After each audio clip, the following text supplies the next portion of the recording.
আমরা চেষ্টা চালিয়ে যাচ্ছি আগামীতে একটি সমঝোতার নির্বাচন, এই গণ অভ্যুত্থানের অংশীদার রাজনৈতিক দল সমূহ সবাই মিলে একটি সমঝোতার নির্বাচন হবে।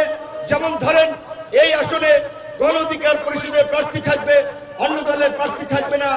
ওই আসনে অন্য দলের প্রার্থী থাকবে, আবার অন্য দলের প্রার্থী থাকবে না।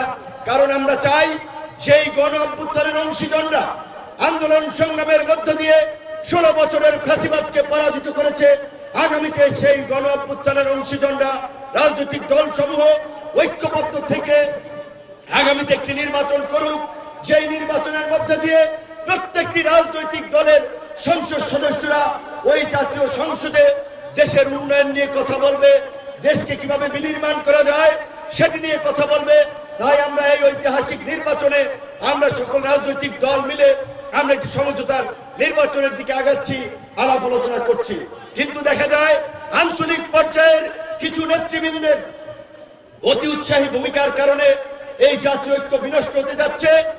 জাতীয় ঐক্য এবং সংহতি বিনষ্ট হওয়ার মধ্যে দিয়ে দেশে আরেকটি সংকট তৈরি করার পায়তারা চলছে।